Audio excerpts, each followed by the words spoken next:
சாந்தி. இன்றைய முரளியிலிருந்து கேள்வி பதில். ஜூன் 24.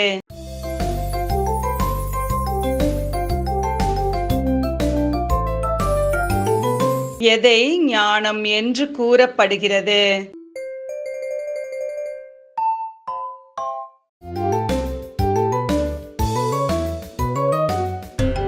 ஐயாயிரம் வருடமாக நடைபெறும் இந்த நாடகத்தின் கதையை கூறப்படுகிறது.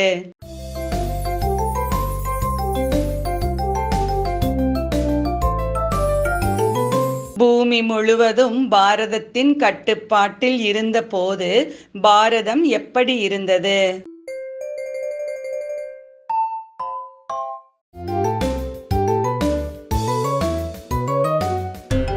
பொற்குருவியாகவும் ஒரு ராஜ்யம் ஒரு தர்மமாகவும் சுகம் முழுமையானதாகவும் இருந்தது.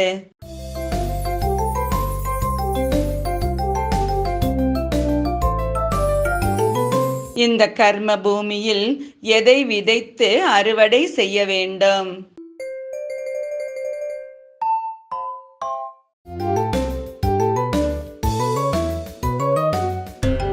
நல்ல கர்மம் எனும் விதையை விதைத்து அதன் பலனை அறுவடை செய்ய வேண்டும்.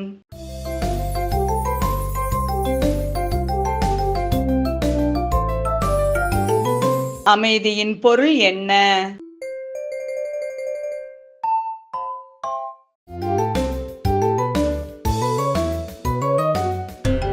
தன்னை ஆத்மா என்று உணர்வது.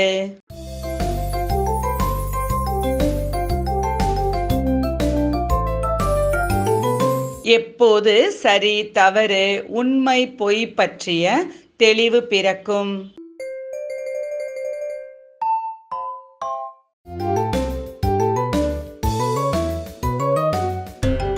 ஈஸ்வரன் கொடுக்கக்கூடிய ஞானத்தை அறிவதன் மூலம்.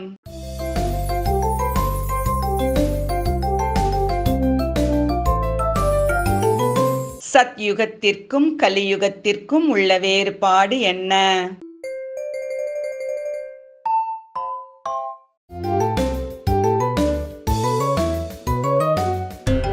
கலியுகத்தில் உருவாகும் விதிமுறை மூலம் தந்தைக்கு நிகராக சத்யுகத்தில் மகன் இருப்பார்.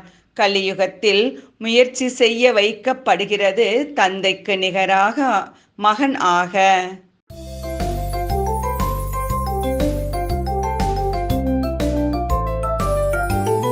இப்போது ஈஸ்வரனை சுலபமாக சந்திக்க முடியும். சரியா தவறா?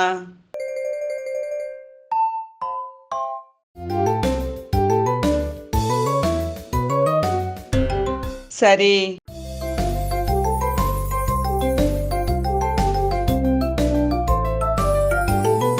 இன்றைய முரளியில் முக்கியமாக என்ன கூறப்பட்டுள்ளது?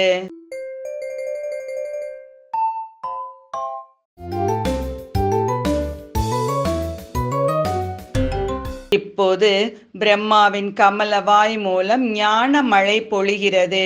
இதைத்தான் ஈஸ்வரிய கங்கை என்று கூறப்படுகிறது.